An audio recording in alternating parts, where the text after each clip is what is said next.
Smo že globoko v poletju in za vse, ki imajo živino, travnike, nenazadnje le vrt ali gredo, je ta čas vse prej kot primeren za počitnice ali dopuste. Letošnje poletje je, kljub vsem vremenskim katastrofam, ki potencialno uničujejo pridelke, idealno za pridelovanje krme za živino, saj trava raste hitro in še kvalitetna je, sploh kar se tiče beljakovin, ki jih premore. V tokratni smo združili mlade in tradicijo, saj boste lahko v prispevkih izvedeli, kako je potekalo tekmovanje v košnji trave, evropsko, če smo natančni. Ajda Podlesnik, ambasadorka in zagovornica mladih s kmetij, nam bo razložila, kakšen je odnos med kmetovanjem in mladimi. Za konec pa se bomo podali v kuhinjo, kjer nam bo Vida Lukač predstavila zbirko starih, vendar nepozabljenih receptov.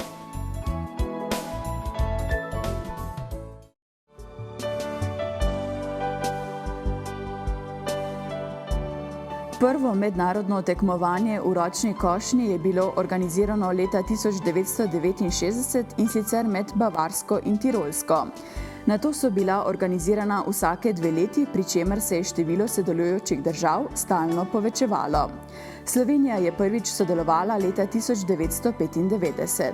Evropsko prvenstvo se je letos tretjič organiziralo v Sloveniji. Prvič se je leta 1999 v Kranju, drugič pa leta 2011 v Cerkljah na Gorenjskem. 2019 bi moralo potekati tretjič, vendar je bilo tekmovanje prestavljeno. Poleg tekmovanja se na dogodku predstavlja tudi kulturna dediščina posamezne države.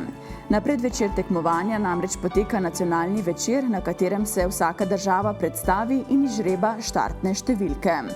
Sledi kulturno druženje, na katerem si tekmovalci iz različnih držav izmenjujejo svoje običaje in navade. Pred tekmovanjem je tudi maša, med katero se blagoslovi kose, sledi povorka kos. To je pravi spektakel, saj so tekmovalci oblečeni v svoja narodna oblačila. Vse to je letos potekalo v Moravčah. Njega dni so naši predniki kar veliko časa posvečali tej ročni košnji in bili mojstri. Kosi so bili zelo čislani in spoštovani, najboljši kosi še posebej. No in na nek način tukaj v Evropski uniji, evropske države skrbimo za to, da ta tradicija ostaja, da se ohranja in tako imamo torej vsako leto Evropsko prvenstvo, eno leto je svetovno prvenstvo. Mi smo čakali kar 3 leta na to prvenstvo, zaradi covida je bilo ves čas prestavljeno, no tokrat pa smo dočakali, tako da tako lahko računamo na izjemne športne dosežke, na dobro tekmovanje, veliko gostov. Pomemben je pa tudi spremljevalni program, kjer bomo imeli na voljo izbiro med dobro kulinariko, žlahtno kapljico in pa glasbo. Letos so se zbrali kosci iz Avstrije, Nemčije, Švice, Južne Tirolske, Baskije, Slovaške, Češke, Srbije, Anglije, Rusije in Slovenije. Na to prestižno tekmovanje pridejo le najboljši, zato posamezna država pred prvenstvom organizira kvalifikacije. Ekipo koscev posamezne države sicer sestavlja 5 žensk in 10 moških. Leta 2015 je bila dodana še mladinska kategorija. Dogodek je organiziralo Društvo podeželske mladine Moravče. Samo tekmovanje je zelo veliko, udeležuje se 8 reprezentancev iz Evrope. Glavno je itak Slovenija, ker smo tudi organizatorji tega dogodka, tekmujejo različno. Recimo člani imajo kraljevsko disciplino, to tekmujejo v 10x10 parceli, 100 kvadratov, ženske in mladina, oziroma mladinci, mladinke, imajo pa manjše, imajo pa 5x7. Najhitrejši, recimo, danes upamo, da bo 100 kvadratov po kosu tam cirka 2 minuti. Pravila so tako, čas pa čistoča. To vse skap noter se enkak zapakira. Glavna je pa tukaj čistoča. Čistoča se različne pač te številke oziroma te so. In vsaka napaka pri košnji oziroma pri samem rezu se se kaznuje z dodatnimi sekundami pri končni uvrstitvi. V petek smo štartali z Moravško nočjo, to je zelo močna veselica tukaj v Moravčah. Imeli smo vesele svate, včeraj v soboto smo imeli nacionalni večer, predstavitev reprezentanc, štart številk tekmovalcev, predstavitev reprezentanc, vsega tega. Ja, danes je pa, včeraj smo imeli še Bigfoot mamo in Jureta Zajca, bilo je od 6 do 7 tisoč ljudi. Danes bomo imeli zvečer zabavo z ansamblom Saša Avsenika, tako da bo, se mi zdi, popoln vikend tukaj v Moravčah, glede na to, da nam je vreme malo zagodilo pri sami izpeljavi organizacije tega dogodka. Mislim, da bo to kar ena lepa zadeva na koncu in smo veseli. Zmago so si priborili. Med mladinci predstavnica iz Avstrije in predstavnik Nemčije, v kategoriji ženske zmago slavila avstrijska tekmovalka, prav tako kot tudi avstrijski kosec med moškimi. Zmagovalni ekipi sta bili prav tako avstrijski. Seveda so sodelovali tudi Slovenci, med njimi Neža Vidic. Sem tekmovalka, zastopam Slovenijo, drugače pa bilo je državno prvenstvo prvo nedeljo v avgustu in sem se prijavila, tako malo za hec, malo za res, pa se mi je uspelo uvrstiti na evropsko prvenstvo. Ja, glih klele v Sloveniji nekaj mladega podmladka ni, v tujini pa vidim, kakor zdaj tele dni, da je kar veliko. Ja, če po pravici povem, sem danes prvič na evropskem prvenstvu, tako da to ne vem, kakšna je primerjava. Ja, za tekmovanje najbolj pomembna je kosa, dobra priprava, potem za brusati, to je pa to.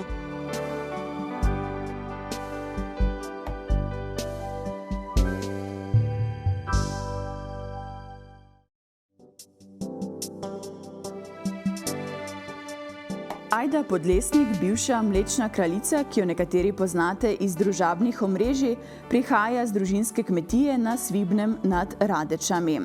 Je druga od 4 otrok, ki vsak po svojih zmožnostih dela in pomaga na kmetiji. Predstavila nam je pogled mladih na kmetijstvo in nekaj projektov, ki spodbujajo mlade, da bi ohranjali to panogo, tradicijo in vse, kar je z njo povezano.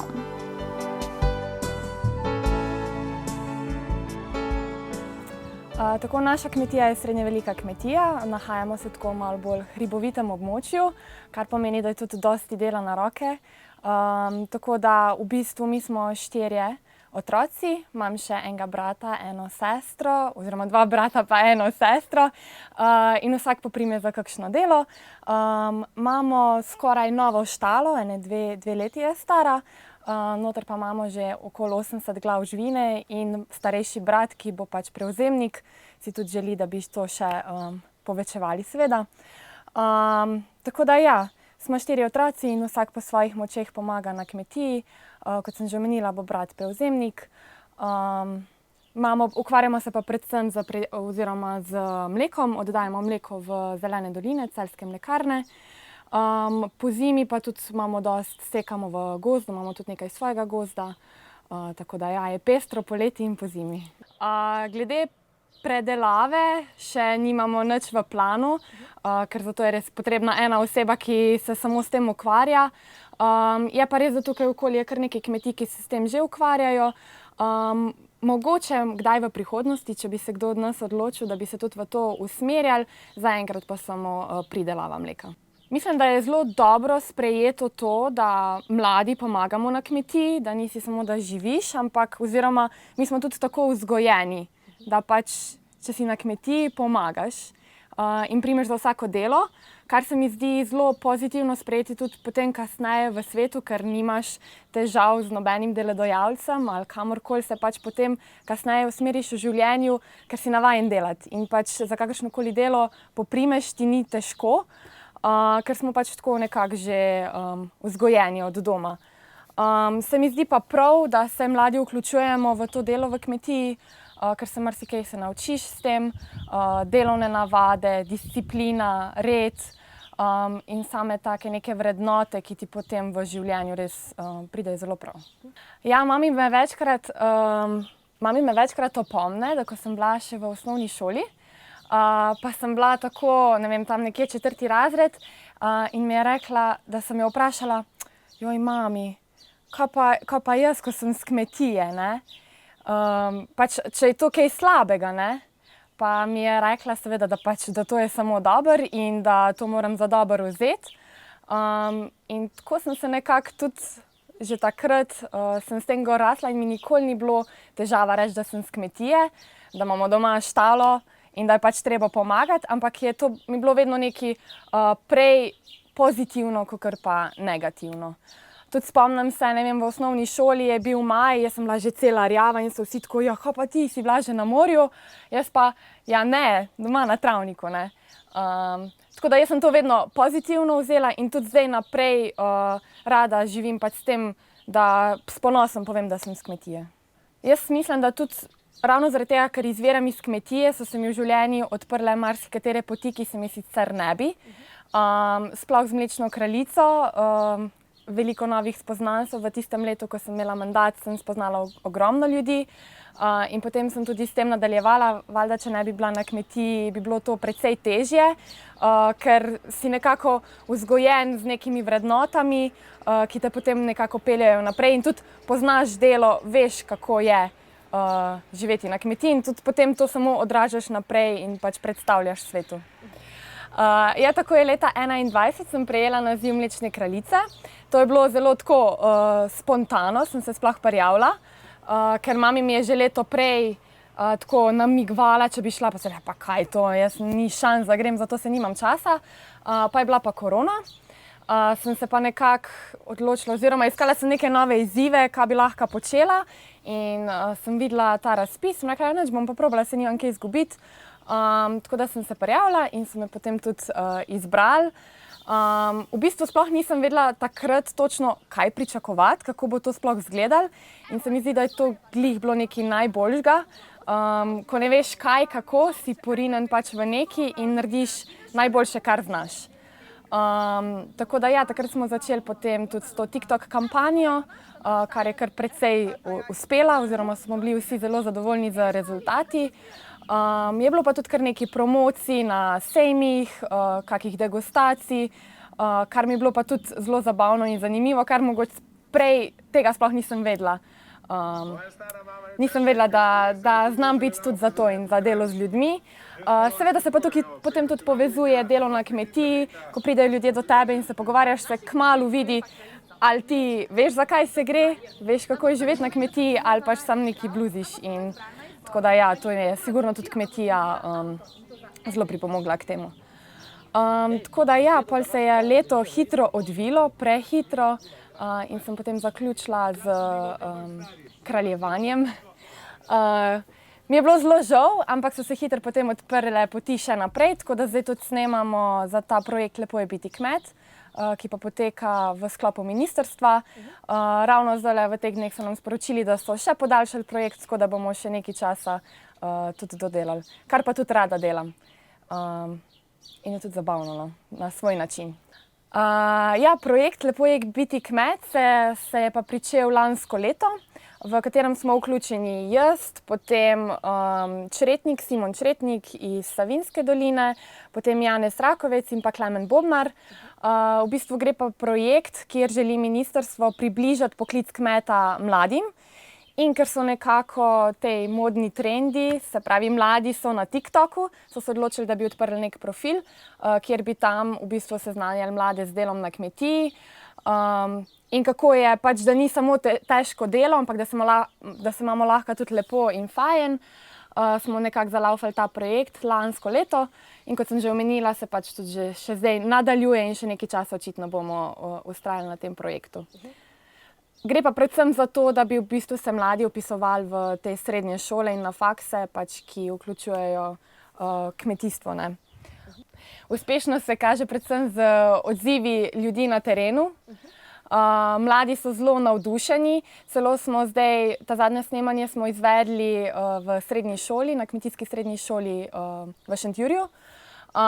In smo bili tudi zelo zadovoljni povabilu, z veseljem smo se tudi odzvali, ker ravno to je point projekta, da mladi in tudi mogoče starejši starši vidijo v tem potencial, da bi se mladi vključevali v kmetijstvo. In tako da mislim, da znamo tudi v tej smeri še marsikaj premakniti, no. Bomo pa videli, kako bo kasneje. Torej, plani za prihodnost so še zelo tako nedorečeni. Zelo se rada prepustim toku, ker se mi zdi, da je to potem najboljši spad, nikoli ne veš, kaj te lahko doleti, kakšne priložnosti se ti pokažejo. Definitivno pa želim vztrajati na tej poti, da se pač tudi na družabnih omrežjih prikazuje kmetijstvo, da se tudi tam promovira. Potem tudi mogoče ta podeželska mladina je zelo zagnana in zanimiva, tudi mogoče v tej smeri, da se še kam bolj vključim. Tako da ja, čez 10 let pa zelo težko rečem, kje bom, ker je še to zelo odprto vse skupaj. Torej vsem mladim bi želela, da bi prepoznali tudi v kmetijstvu, oziroma da ne bi videli samo delo, ampak da so s kmetijstvom tudi pač pridobiš neke vrednote, kot so spoštovanje narave, živali, ljudi. Pridobiš marsikatero vrlino, ki je drugače ne bi, in bi želela, da se tudi oni skoncentrirajo na to in da pač poudarjamo tudi to, ker vemo, da je trdo delo, ampak je zatem tudi veliko enih stvari, ki pač tudi držijo našo Slovenijo pokonci, da so da je okolje urejeno, da so živali zdrave in tako naprej. Tudi, da imamo nekako prehrano urejeno tako, ko jo imamo, ker mislim, da tudi v drugih državah je precej slabše so razmere, kakor v Sloveniji, in da moramo biti srečni za vse, ki se ukvarjajo s tem.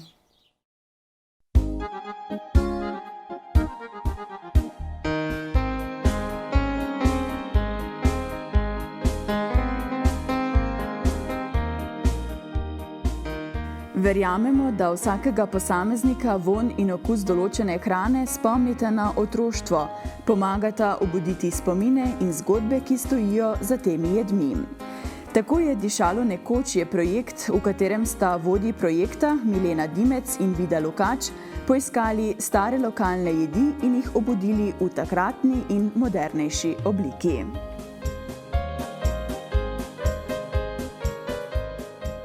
No, ta ves projekt je potekal v okviru regionalnega centra NVO, in sicer so objavili razpis za nove programe na področju dolgožive družbe, in v okviru tega naj bi šlo za medgeneracijsko povezovanje, razvoj prostovoljstva in pa za kakovostno življenje starejših.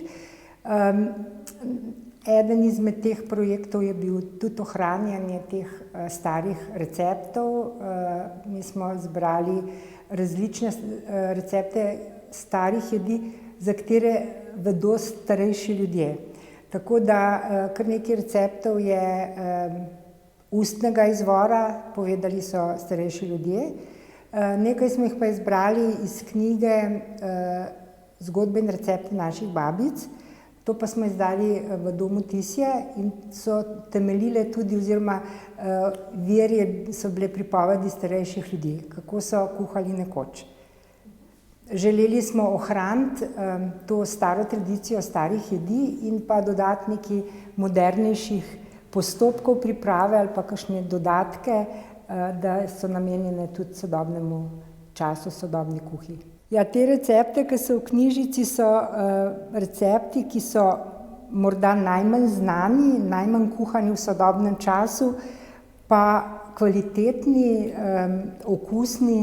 Hrana iz teh receptov je kvalitetna, okusna in predstavlja eno tako mogoče svežino in uporabnost tudi zato, ker so vse jedi pripravljene iz živil lokalnega izvora. To lahko doma pridelamo večino teh sestavin.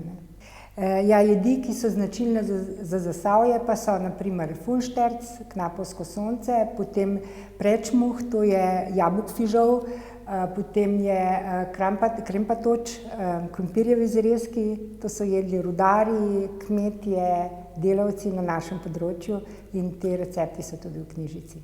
Potem so pa te recepti, ki so živila, ki so jih včasih, oziroma jedi, ki so jih včasih kuhali ljudje, na primer krompirjeva juha, šara, potem so štruklji ajdovi, zelo zanimiva jed je sladka primorska polenta, ki jo ljudje pravzaprav ne poznajo, pa je pripravljena na preprost način, samo maslo in cimet in sladkor je dodan.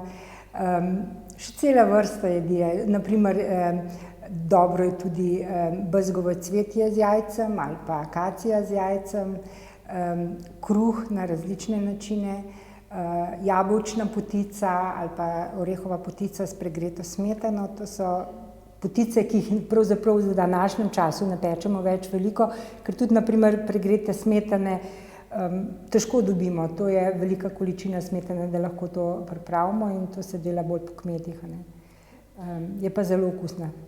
To našo knjižico Tako je dišalo nekoč predstavljamo na različne načine. Predstavili smo jo na festivalu skupnosti, ki je potekalo 10.6. To so se predstavljale različna društva, javni zavodi, krajevne skupnosti in tam smo jim ponudili pripravljene jedi iz te knjižice in tudi knjižice so lahko dobili, knjižica je brezplačna, smo pa izdali 200 izvodov. Potem predstavili jo bomo tudi prav danes uporabnikom storitev VDC-ja. Preko občana smo dali tudi informacije, članek in pa iz ust do ust je kar veliko zanimanja za to knjižico. Moram reči, da je ljudem zelo všeč, mladi teh jedi ne poznajo, so pa zainteresirani, da preizkusijo, da poizkusijo in mi smo tudi na stojnicah to hrano ponujali in je nekaj posebnega, zato je še toliko bolj zanimivo za predvsem mlajše. Starejši se pa spominjajo teh jedi, ki so jih nekoč jedli. Dodali pa smo v knjižico tudi zgodbe za tiste recepte, ki so tako najbolj zanimivi. Smo dodali naprimer omamno dišeč kruh ali pa spomine na pripravo krompirjevih zrezkov in podobno. V knjižici je napisana zgodba Krompirjevi zrezki Rojškove mame. Tu je moj spomin na krompirjeve zrezke, ocvrte krompirjeve zrezke. Pripravljala jih je Rojškova mama, mi smo takrat živeli v Litiji, bili so naši sosedje, pri njih je bilo v družini 5 otrok in so velikokrat jedli krompirjeve zrezke, ampak ta gospa jih je vedno spekla veliko za celo hišo, za vse otroke. Priprava ni zapletena, potrebujemo surov krompir, ki ga naribamo, dodamo jajca, sol, česen, peteršilj, nekaj moke, potem pa vse skupaj zmešamo in v vroče olje dajemo po žlicah to maso, potem to sploščimo, da postane tako kot zrezek in ocvremo tako zlato rumeno, da se zapeče in ima zelo dober okus, sploh če je postreženo svežo mlado solato ali pa s kakšnim skutnim nadevom. Drug recept je pa sladka primorska polenta, ki je pripravljena iz polente. Potrebujemo še maslo, cimet in pa sladkor in se ta vroče maslo polije po skuhani polenti, potreseni s cimetom in sladkorjem. To sta taka dva recepta, ki sta iz mojega otroštva in sem jih zelo rada jedla te jedi. Sicer je pa vsaka jed v tej knjižici po svoje zanimiva in okusna. Zelo zanimivi so recepti tudi iz mlečnih jedi in sicer zdrobovi žličniki na mleku. Tega ljudje ne poznajo, ampak se skuha tako, kot če bi kuhali govejo juho, pa zakuhali zdrobove žličnike. To zakuhamo na mleku, ki je malo posladkano, nekaj masla dodamo in je zelo dobro, naprimer za večerjo. Nekoč je dišalo drugače, ker so dodajali te dišavnice in domače začimbe. Dodali so, naprimer pri enolončnicah je bilo česen, čebula, timijan, majaron, lovorov list, te začimnice. Pri ostalih jedeh so pa veliko uporabljali cimet in cimet lepo diši. Tako da je še zdaj hrana, ki ima naprimer cimet ali pa vanilij, okusnejša kot kaj drugega. Zelo dobra so pečena jabolka, tako preprosta sladica, lahko jo napolnimo s marmelado ali pa z orehi, spečemo 40 minut v pečici in dobimo okusno in zdravo sladico. Vse tiste, ki jih zanima in bi radi imeli to knjižico, se lahko obrnejo na Univerzo za tretje življenjsko obdobje, na predsednico Mileno Dimec. Ponudili bomo knjižico tudi na različnih prireditvah, ki bodo še do konca leta.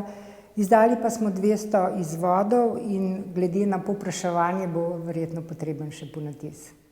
Ja, ko enkrat izdaš tako knjižico, sicer je majhna, ampak bogata po vsebini, je izziv in mogoče ena vizija za naprej, da bi dodali še kaj. Še kakšne druge recepte, tukaj jih je zbranih, mislim, da jih je 28.